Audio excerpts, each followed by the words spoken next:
آخری زمانے تک اور روئے زمین کے کناروں تک کی نیت کے ساتھ ہوگا تو اللہ ہمارے ان اعمال کا اثر پورے عالم پر پہنچائیں گے۔ اس لیے بھئی نیت تو پورے عالم میں جانے کی کرنی ہے، سب کی نیت ہے نا انشاءاللہ۔ جو اپنے گھروں میں جا رہے ہیں وہ یہ نہیں کہ صحابہ کرام مدینے میں آتے تھے، یہ نہیں کہ اب دنیا میں لگیں گے، کہ نہیں مدینے میں بھی ویسے ہی رہیں گے جیسے میدانوں میں ہم نے دعوت دی تھی، تو ہم گھروں میں جا کر اپنے محلے والوں کے لیے مسجد میں وہ ماحول بنائیں گے جو مسجد نبوی کا ماحول تھا۔ یہ مدینہ ریاست ایسے نہیں بنے گی، یہ مساجد کے ماحول سے بنے گی اور یہ گھروں کے ماحول سے بنے گی۔ اس کے لیے بہت مکے کی قربانیوں کے بغیر مدینہ کی دینی عمارت کا قیام یہ نہیں ممکن ہی نہیں ہے۔ اس لیے بھی ہم نے اپنے گھروں کی ترتیبیں بدلنی ہوں گی، ہمیں اپنے مسجدوں کی ترتیبیں بدلنی ہوں گی، ہمیں اپنے بازاروں کے ماحول کو بدلنا ہوگا۔ کہاں اسلام سے پہلے تو وہ بیچارے کتنے محدود ذہن والے تھے، اور کہاں اسلام لانے کے بعد اور اس محنت کو کرنے کے بعد فرماتے تھے اسواقنا کا مساجدنا، ہمارے بازار بھی ایسے ہوتے تھے جیسے مسجد میں ہوتے ہیں۔ اور اللہ نے تعریف کی رجال لا تلہیہم تجارت ولا بیع عن ذکر اللہ۔ اے کائنات، اللہ کہہ رہا ہے کہ یہ صحابہ ایسے مرد بن گئے، کسی کی مردانگی کی ایک جماعت، ایک میدان والے، ایک حکومت والے، ایک ملک والے گواہی دیں، نہیں، رب العالمین صحابہ کے بارے میں گواہی دے رہے ہیں، یہ ہیں کامل مرد۔ یہ کون سے ہیں، کیا صفت ہیں؟ لا تلہیہم تجارت ولا بیع عن ذکر اللہ، ان کا خرید و فروخت کرنا، لین دین کرنا، چیز کا بھاؤ بتانا، تولنا اور اس سے قیمت لینا، یہ اور بیچنا، یہ اللہ کی یاد سے ان کو غافل نہیں کرتا۔ اللہ یہ حقیقت ہمیں بھی عطا فرما دے۔ مسجدوں کا ماحول، گھروں کا ماحول، بازاروں کا ماحول، اور اس کے بنانے کے لیے جیسے میں نے رات کے سار کیا تھا، حاجر علیہ السلام نے کس حال میں تربیت کی، ہم جسم سے باہر کسی چیز کے محتاج نہیں ہیں۔ اس لیے بھئی واپس جانے والے بھی اس محنت والا بن کر جائیں اور اپنے مسجدوں میں یہ وہ اس کام والے شمار ہیں، اور اپنی مسجدوں کو آباد کریں، لیکن نیت لے کر جائیں کہ ابھی تو کسی ترتیب کے نہ ہونے کی سے فلاں عذر کی وجہ سے ہم واپس جا رہے ہیں، اور غم ہو کہ ہم کیوں اللہ کے راستے میں نہیں جا رہے، اور نئی ترتیب بنائیں کہ جب بھی جلد فرصت ملے گی تو ہم اللہ کے راستے میں جائیں گے۔ تو اس کی نیت ہے نا انشاءاللہ۔ لیکن کتنے مبارک ہیں وہ لوگ جو اس میدان سے اللہ کی راہوں میں نکلیں گے، ان کے قدم اللہ کی راہوں میں، ان کے جن راستوں پہ وہ جائیں گے اس راستے کی غبار اتنی قیمتی ہے کہ اللہ کے رسول نے فرمایا جس جسم پر یہ غبار پڑ گئی جہنم کی آگ تو بہت دور کی بات ہے، دھواں بھی ان جس جسم کو چھو نہیں سکتا۔ تو بھئی ان کا نکلنا اللہ کے راستے میں، یہ آداب کے سامنے اللہ کے راستے میں نکلیں، اچھلتے کودتے مذاق کر نہیں، اللہ کے راستے میں نکلیں۔ اس لیے جماعت کی صورت میں جائیں گے، جماعت پر اللہ کا ہاتھ اور رحمت ہوتی ہے۔ فرمایا کہ تم اے مسلمانوں مسجدوں کو لازم پکڑو اور طاعت کو لازم پکڑو اور عمومیت کو لازم پکڑو اور مساجد کو لازم پکڑو، تو اجتماعیت کے ساتھ چلنا ہے۔ اس لیے کہتے ہیں ہم نے کام اجتماعیت کے ساتھ کرنا۔ مسجد میں ایک جماعت، اللہ کے راستے میں جماعت کی صورت میں، جی ہاں، جڑ جائیں فکر اور جہاں ذمہ داری ایک ذمہ دار ہوگا اس کے اعتبار سے۔ اب جماعتیں بن گئی ہیں، جن علاقوں میں تشکیل ہے تو یہیں سے دعائیں اور یہیں سے یہ تدبیریں کہ اے اللہ ہماری بھی اصلاح ہو، ہمارا ایمان بھی ترقی کر جائے، ہم بھی اعمال پر آ جائیں، اور جہاں جہاں جانے ایک ایک مسلمان تک یہ آواز پہنچ جائے اور اس کی زندگی کا مقصد بدل جائے اور وہ حضور کی محنت والا، دین کی محنت کرنے والا ہو جائے، وہ اللہ کے دین کو دنیا میں اور انسان تک پہنچانے کی فکر اور محنت میں لگا ہوا ہے، اور اللہ آسمانوں سے اپنی قدرت سے اس کے اہل و عیال کے اور اس کے دنیا اور آخرت کے کام بنا رہے ہیں۔ وعدہ ہے تم اللہ کے دین کی مدد کرو گے، تم تو اپنے ان کمزور جسموں کے ساتھ اور اللہ کی دی ہوئی ان تھوڑے سے وسائل کے ساتھ، اور اللہ عرش والا اپنی قدرت کی اور اپنی شان کے مطابق تمہاری مدد کرے گا۔ اس لیے کوئی طاقت ان کو روک نہیں سکتی۔ اگر خدا نہ خواستہ کوئی طاقت ان کے سامنے اپنی ناسمجھی کی وجہ سے آئے گی تو اللہ اس کی کفایت فرمائیں گے، جیسے ابراہیم علیہ السلام کی کفایت فرمائی، نوح علیہ السلام کی فرمائی، موسیٰ علیہ السلام اور بنی اسرائیل کی فرمائی، جیسے صحابہ کی اللہ نے مدد کی، ایسے اللہ آج مدد کریں گے۔ بلکہ کمزوروں کے ساتھ پر تو زیادہ رحمت ہوتی ہے، ہم دور کے زمانے کے ہیں، اللہ کی رحمتیں۔ فرمایا کہ جو 50 صحابہ کی ان کی محنت کی وجہ سے جو مددیں ہوں گی، یا ایک ایک آدمی کی محنت پر 50 کے بقدر اللہ اس کی مدد فرمائیں گے۔ تو جماعت کی صورت میں جانا ہے اور اللہ کے راستے میں چلنا ہے۔ ہمارا چلنا بھی آداب کے ساتھ، ہمارا سوار ہونا بھی آداب کے ساتھ، ہمارا جہاں مسجد میں داخل ہونا بھی آداب کے ساتھ، اور اللہ کے راستے میں نکل کر کیا کرنا ہے؟ سب سے پہلے دعوت دینی ہے۔ دعوت میں مخلوق سے اللہ کی طرف بلانا ہے، اور دعوت میں اموال اور اسباب اور مادی شکلوں سے اعمال کی طرف بلانا ہے، اور دنیا سے آخرت کی طرف بلانا ہے۔ جہاں جہاں مجلسوں میں دنیا اور اس کی نعمتیں اور اس کے مزوں کے ذکر ہوں، ہم نے اللہ کی نعمتوں کا، جنت کا، وہاں کے مزوں کا ذکر کرنا ہے۔ دنیا کی زندگی کا ذکر ہو، ہم نے آخرت کی زندگی کا ذکر کرنا ہے۔ دنیا کے اسباب کا ذکر ہو، ہم نے اعمال کی طرف ذہن کو پھیرنا ہے۔ اور جو لوگوں ایسی بات ہو رہی ہے کہ دنیا کی عظمت بیٹھ رہی ہو، ہم نے اللہ کی بڑائی اور عظمت کو بٹھانا ہے۔ تو سب سے پہلا کام دعوت ہے، اور دوسرا سیکھنے سکھانے کا نظام۔ یہ تعلیم کی صورت میں کہ اللہ جو اپنے احکام دیتے ہیں وہ کیسے، کہ قرآن پاک میں بھی اللہ فرماتے ہیں اے میرے یعنی کہ ایمان لے آؤ ورنہ یہ کر دوں گا، نماز پڑھو ورنہ یہ سزا ملے گی۔ نہیں، ایمان اور اعمال والے ہوں گے ان کے گناہوں کو میں بخش دوں گا اور میں رزق عطا فرماؤں گا۔ ایمان والے مرد عورت ہوں، ہم ان کو پاکیزہ زندگی عطا فرمائیں گے۔ ایمان والوں کے لیے اللہ اپنی رحمت کے کیسے اللہ کا نظام کہ وہ قادر مطلق اور رب ذوالجلال ہے۔ تو اسی طرح تعلیم کے حلقوں میں فضائل کی تعلیم، ہماری کتاب کا نام کیا ہے؟ فضائل اعمال۔ یہ تو حصے جمع ہو گئے، اس لیے فضائل اعمال نام رکھ دیا گیا، یعنی ان اعمال کے کرنے پر اللہ کے وعدے کیا ہیں۔ اتنے بڑے، یہ تو ایک محدود حالات کی وجہ سے، ورنہ اگر کھلا اجتماع ہوتا تو اس میدان میں پاؤں رکھنے کی آج جگہ نہ ہوتی۔ یہ نقل و حرکت اور کروڑوں انسان پھر رہے ہیں، دنیا کا کوئی کونا ایسا نہیں جماعت نہ پھر رہی ہو۔ یہ تعلیم، فضائل کی تعلیم کی طاقت ہے کہ ان حلقوں میں بیٹھنے والوں کو کہاں وہ نماز کے لیے مشکل سے آتا تھا اور آج کہاں دنیا کے کونے میں وہ سال کے لیے پھر رہا ہے۔ یہ تعلیم کی برکت ہے۔ اس لیے وہ تعلیم سیکھنا سکھانا، گھروں کی تعلیم، ہمارے بچوں کو بچپن سے پتہ لگے۔ میں نے تو عرض کیا تھا کہ ماں کی گود سے علم شروع ہوتا ہے، سب سے پہلے اذان دلائی جاتی ہے، ماں سب سے پہلے اللہ کا کلمہ سکھاتی ہے، اور ماں سلیقے سے سلانا ہو تو دائیں کروڑ پر بچہ کھانا کھانے لگے بیٹھ کر تو بیٹھنے کی کیفیت ماں بتلاتی ہے۔ بیٹا سیدھا ہاتھ یہ کھانے کے لیے ہے، الٹا ہاتھ یہ ناک صاف کرنے کے لیے، استنجے کے لیے ہے، کپڑے کیسے پہننے ہیں، اتارنے کیسے ہیں، گھر میں کن آداب سے داخل ہونا ہے۔ ایسی مبارک زندگی بغیر کسی تکلف کسی کے پاس بھیجے مائیں بچوں کو ایسے سلیقے سکھا سکتی ہیں کہ یہ بچہ جس مجلس میں جائے دیکھنے والے اشش کر جائیں۔ اللہ نے ہمیں اتنی بڑی دولت دی، تو بچپن کی سکھائی ہوئی چیز، یہ عربی کا ایک مقولہ۔ اب دعائیں سکھانا، یہ کتنی بہترین دعائیں ہیں۔ گھر میں داخل ہو تو بسم اللہ پڑھ کر، کھانے پہ بیٹھو تو کیسے، اور دائیں ہاتھ سے کھاؤ اور بسم اللہ پڑھو۔ یہ بسم اللہ اس کھانے کے سارے مضر اثرات اور جن کو ہم جراثیم کہتے ہیں ان سے پاک کر دے گی۔ اللہ کا نام اس کھانے میں ساری خوبیاں رکھ دے گا۔ چاہے آپ دنیا کے اعتبار سے جتنی لیبارٹریوں سے جو ہے ٹیسٹ کرا کر اور ایک کھانا لے آؤ کھاؤ، اللہ کا نام نہیں لیا تو شیطان جب اللہ کا نام نہیں لیا گیا وہ اس کھانے میں اپنا حصہ ڈال کر ایسا بنائے گا کہ اس کا دل بھی سیاہ ہوگا اور بیماریوں کا ذریعہ بنے گا یہ کھانا۔ تو ماں تو یہ تو بچہ دودھ بھی ماں بسم اللہ پڑھ کے پلاتی تھی، کھانا بھی ماں کے کہنے سے دائیں ہاتھ سے اور بسم اللہ پڑھ کر کھا رہا ہے۔ اور ماں اس دن نہانا دھونا حتیٰ کہ استنجا کرنا، یہ ماں کی یہ دعائیں یاد کرانا۔ عربی کا مقولہ ہے بچپن میں یاد کرا دینا ایسا ہے جیسے پتھر پر جو ہے نقش و نگار لکھ دینا کہ یہ لکھائی ہزاروں سال نہیں مٹتی۔ یہ بغیر کسی تکلف کے ماں کے سکھائے ہوئے دعائیں یہ بچپن تک بچے یاد رکھتے ہیں، اور یہ دعائیں اللہ کے رسول صلی اللہ علیہ وسلم کی زبان سے نکلی ہوئی ہے۔ ان دعاؤں میں نعمتوں پر اللہ کی حمد ہے جو نعمتوں کے بڑھنے کا ذریعہ بنے گا۔ ان نعمتوں میں بلاؤں کے اور شیطان کے شر سے حفاظت کی دعا ہے۔ جن کلمات نے قبولیت کے راستے دیکھے ہوئے ہیں، یہ ننھے سے منہ سے یہ باتیں نکل رہی ہیں سوتے ہوئے، اے اللہ سوتے ہوئے مجھے پریشانی سے بچا، اے اللہ میں اپنے آپ کو آپ کی پناہ میں دیتا ہوں، تو اللہ کی طرف سے اس کی حفاظت اور شرور سے بچنے کا انتظام ہوگا۔ پھر کسی جگہ ہسپتال میں لے جانا، پھر چیک اپ کرانا اس کی ضرورت نہیں۔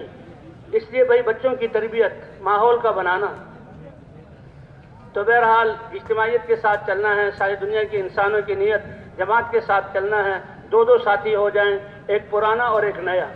حضور صلی اللہ علیہ وسلم بھی جب لشکروں کو روانہ فرماتے تھے تو سب کو اکٹھا مل کر چلنے کی تاکید فرماتے تھے اور دو دو یا تین تین کی جوڑی بنا دیتے۔ یہ سب حضور کی سیرت سے ثابت ہے۔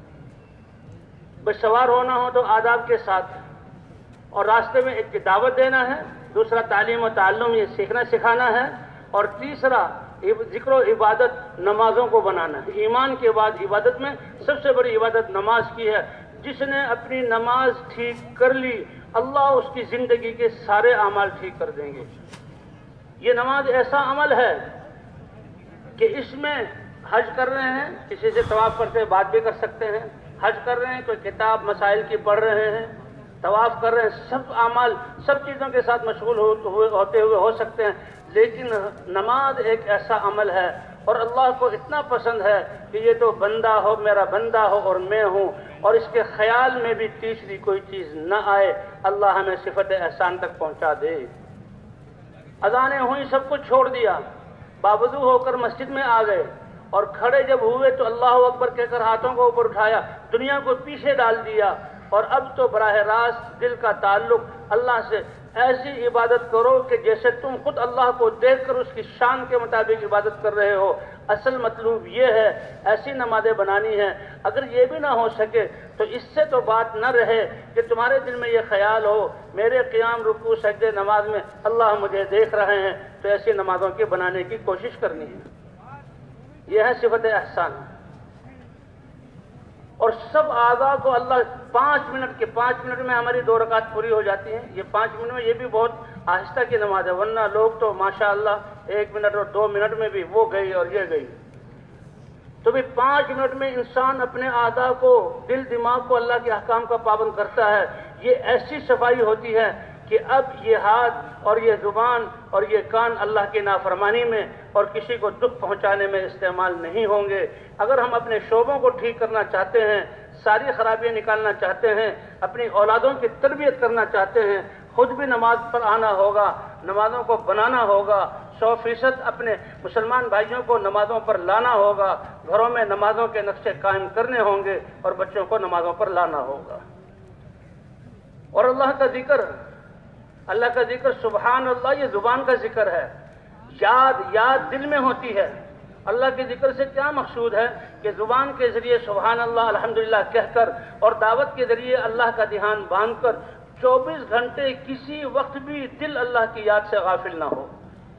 اور اللہ کی یاد سے جو غافل نہیں ہوگا تو جو اللہ کا حکم ہے مسلمان اس کو سب سے اچھے طریقے پر اور نبی کے طریقے پر پورا کرنے کی کوشش کرے گا۔ فرمایا یہ ذکر کی حقیقت والے ان کو اطمینان مل کر رہے گا۔ اور بھائی چوتھا عمل ہے خدمت۔ سب سے بڑی خدمت انسانیت کو اللہ سے ملانا۔ ماں باپ کا سب سے بڑا احسان اپنے بچوں پر ان کو ایمان والا بنا کر اور اعمال کے ذریعے جو ہے اپنی حاجتیں پوری کروانے والا بنا دینا، یہ ایسی عزت والا راستہ ہے کہ کسی میدان میں بھی یہ بچہ کسی وقت ناکام ہو نہیں سکتا۔ اس لیے بھائی صفات خدمت بھی ہے، یہ خدمت سب سے بڑی خدمت ہے، اور خدمت میں اپنا سب کچھ لگانا، اور جس کی خدمت کر رہے ہیں اس کے پاس جو اسباب ہیں اس کی طرف دل کی جھانک بھی نہ جانا، زبان پر آنا تو مشکل، اے اللہ یہ سب کچھ کر رہا ہوں تجھے راضی کرنے کے لیے، ان سے کوئی اجر نہیں چاہتا۔ انبیاء سب کچھ، انبیاء کی زندگی کے لمحات، ان کی محنت کی وقت، یہ بادشاہوں کی بادشاہتیں اور دنیا والوں کی جو ہے فکریں، ان کی کیا حیثیت ہے، ایک نبی کی حیثیت، تو یہ سب کچھ وہ سب کچھ صلاحیتیں لگا کر کہتے ہیں اے میری قوم لا اسألکم علیہ اجرا، اس پر میں تم سے کوئی اجر نہیں چاہتا، میرا اجر تو اللہ کے ہاں ہے۔ غزوہ حنین کے موقع پر بہت زیادہ مال آیا، حضور صلی اللہ علیہ وسلم کے ساتھ مہاجرین اور انصار مدینہ تھے۔ انصار وہ جانثار تھے جنہوں نے حضور صلی اللہ علیہ وسلم کو بلایا اور مدینے میں جگہ دی اور مہاجرین کو ٹھکانہ دیا، اور مہاجرین کہتے تھے کہ انصار نے اپنی نصرت کا حق ادا کر دیا، اور انصار ہر میدان میں زیادہ ان کی جو قربانی ہے۔ تو غزوہ حنین کے موقع پر مال غنیمت بہت ملا، تو آپ صلی اللہ علیہ وسلم نے سارا مال غنیمت مکہ والوں کو دے دیا۔ اس سے کچھ ان کے دل میں کہیں ایسا تو نہیں مکہ فتح ہو چکا ہے، اور اس میں غنیمت ملی، حضور نے اپنی قوم کو دے دیا کہ حضور کے دل میں اپنی قوم کی محبت کا جذبہ اٹھ جائے اور حضور مدینہ کو چھوڑ دیں اور حضور یہاں رہنے لگے، اور یہ مال بھی سب ان کو دیا ہے، تو یہ کھلبلی مچی۔ ایک صحابی حضور کی خدمت میں، یا رسول اللہ میری قوم انصار مدینہ پریشان ہے، آپ نے اس مال میں جہاں مکے والوں کو ترجیح دی، کہا اچھا تمہارا کیا حال ہے؟ یا رسول اللہ میرے دل میں بھی تو یہ خیال ہے کہ بلاؤ انصار مدینہ کو، اور خبردار انصار مدینہ کے علاوہ کوئی اور آئے۔ انصار مدینہ جمع ہوئے، کچھ ان میں مہاجرین بھی کہا جو ہیں وہ بیٹھ جائیں، اور بیٹھو۔ اے انصار مدینہ، میں اللہ کا رسول یہ کیا الفاظ سن رہا ہوں، کیا تم نے ایسا کہا ہے اے اللہ کے رسول ہو تو ہم نے آپ کی محبت میں ہم نے کہا ہے کہ بتاؤ کہ تم بھٹکے ہوئے نہیں تھے، اللہ نے تمہیں ہدایت دی؟ کیا تم کمزور نہیں تھے، دین کی سے اللہ نے قوت دی؟ کیا تم محتاج اور فقیر نہیں تھے کہ اللہ نے تمہیں غنی کیا؟ کہا اللہ کے رسول بالکل یہ سب کچھ اللہ نے کیا، اور کہا تم بھی بول سکتے ہو، تمہارا حق ہے، اور تم بولو گے تو سچ بولو گے اور تمہاری تصدیق کی جائے گی، خلاف واقعہ تمہاری زبان پر آ نہیں سکتا۔ تم کہو اللہ کے رسول آپ کی قوم نے تو آپ کی بات مانی نہیں، ہم نے سب سے پہلے مانی، اور آپ کی قوم تو آپ کو رکھنے کے لیے تیار نہیں تھی، ہم نے ٹھکانہ دیا، آپ کی قوم تو آپ کی ہمدردی کر نہیں رہی تھی، ہم نے، اور ہر ایک صحابہ یہ نہیں کہہ رہی جی ہاں ہم نے کیا، نہیں اللہ کے رسول اس میں بھی احسان ہے تو اللہ کا اور اللہ کے رسول کا، اس میں بھی احسان ہے تو اللہ کا اور اللہ کے رسول کا۔ لیکن اے انصار مدینہ میں کیا سن رہا ہوں کہ تمہارے دلوں میں یہ بات آ گئی، سن لو، تم نے جو میری نصرت کی ہے، تم نے میرا ساتھ دیا ہے، تمہاری وقت میرے دل میں کتنی ہے، تمہاری وقت اتنی ہے میرے دل میں کہ یہ سارے مسلمان یہ میرے جسم کا لباس اور میری عزت ہیں، لیکن سارے کے سارے انصار کے علاوہ یہ میرے جسم کا باہر کا کپڑا ہیں، اور تم میرے جسم کے اندر کا استر اور بنیان وہ ہو جو دل اور جسم کے کھال کے ساتھ چپا ہوا ہوتا ہے، تم وہ میرے صحابہ ہو۔ او صحابہ رونے لگے کہ ہمارے دل میں یہ خیال کیوں آیا؟ اے انصار مدینہ سمجھتے ہو کیا، یہ تو تم اتنے اونچے ہو کہ اگر ہجرت مجھ سے نہ کرانی ہوتی، گھر کو چھوڑنا، اب جس کو ہم بہت مشکل سمجھتے ہیں دکانیں کیسے چھوڑے، کارخانے کیسے چھوڑے، اللہ کا رسول فرما رہا ہے اللہ کو جیسے نمازوں کے لیے گھر چھڑواتے ہیں، کاروبار چھڑواتے ہیں، زکوٰۃ میں مال کو خرچ کرواتے ہیں، اللہ لگواتے ہیں اور زندگیوں کو اللہ کے دین میں، لیکن اسی طرح اللہ کو اپنے گھر کو چھوڑنا اتنا پسند ہے کہ اپنے حبیب حضرت محمد صلی اللہ علیہ وسلم کو بھی مکہ میں پیدا کر کے مکہ جیسے شہر چھڑوایا، میرے دین کے لیے چھوڑو، اور مدینہ میں بسوایا۔ کہ اگر ہجرت جیسا عمل نہ ہوتا تو اللہ مجھے انصار مدینہ میں شروع ہی سے پیدا کرتے، یہی میری جائے پیدائش ہوتا، یہی میری جائے اقامت ہوتا، اور یہاں پہ ہی قبر ہوتی۔ لیکن دیکھو گھروں کو چھوڑنا اتنا قیمتی ہے کہ مجھے مکہ میں پیدا کر کے میرے وطن کو چھڑوا کر مدینہ مجھے بسایا گیا۔ تو بتائیں بھائی گھروں کو چھوڑنا یہ ضروری ہے کہ نہیں ہے؟ اور تھوڑے دنوں کے لیے چھوڑنا ہے۔ اور اے انصار مدینہ سنو، جب تم اس میدان سے الگ ہوگے، لوگ الگ الگ راستے پر چلیں گے، تو میں رکا رہوں گا، میں سب کو دیکھوں گا، فلاں فلاں راستے وادی پر گیا، میں دیکھوں گا میرے انصار کس راستے سے گئے، جس راستے کو انصار اختیار کریں گے اللہ کا رسول محمد بھی اس راستے پر چلے گا۔ اور اے انصار مدینہ کیا تمہارے دل میں آ گیا؟ دیکھو میدان محشر میں جبکہ سارے انسان ہوں گے اور اللہ کی دہشت کے دہانے کھلیں گے، تو میں اللہ کا رسول اللہ سے قیامت کے دن تمہاری ان قربانیوں کا بدلہ اللہ کی شان کے مطابق دلواؤں گا۔ تم کیا تھوڑا سا دنیا کا مال نہ ملنے پر تمہارے دل میں میل آ گئی؟ صحابہ کرام روئے، اے اللہ کے رسول ہم خوش ہیں، اے اللہ کے رسول ہم خوش ہیں کہ اللہ سے اس کے جو ہیں تمہارے، اور میرے بعد بھی تم پر لوگوں کو ترجیح دی جاتی رہے گی۔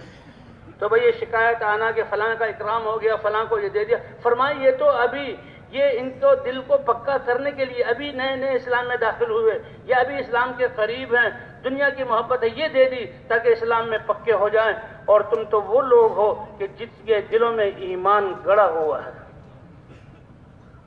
تو بھئی ایسے اللہ کے راستے میں جماعتیں بنا کر جانا ہے، بستی کے آنے سے پہلے رک کر ہم وہاں مذاکرہ کر لیں، اور یہ سفر کی تھکاوٹ اور پریشانی ہوئی ہے اللہ اس پر کیا دیں گے، اس کا مذاکرہ ہو جائے، بستی والوں کو دعا میں شریک کر لیں۔ اب جب ہماری دعا کو وہ سنیں گے تو ہم سے پہلے ہمارے نمائندے بن کر جائیں گے۔ راستے میں چلنے کے آداب، دائیں ہر طرف چلنا ہے، نظریں جھکا کر چلنا ہے، ذکر کرتے ہوئے چلنا ہے۔ پرانے ساتھیوں کو اگر پہلے سے بتا دیں تو وہ مسجد میں آ جائیں گے۔ مسجد میں اللہ کا گھر ہے، اور یہ اللہ کا گھر ہے، اس میں داخل ہونے کے آداب ہیں، اس کی عظمت اور محبت لے کر اللہ کا گھر آ گیا، رک جائیں۔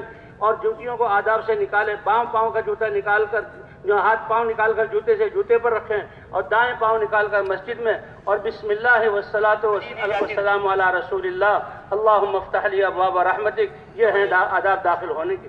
کہ اللہ تیرے گھر میں آئے، تیری رحمت کا سوال کرتے، اللہ نے بنائے رحمتیں دینے کے لیے۔ آج مسجدیں خالی پڑی ہیں اور گناہوں کی جگہ بھری پڑی ہیں، اللہ ہماری اس کوتاہی کو معاف فرما دے۔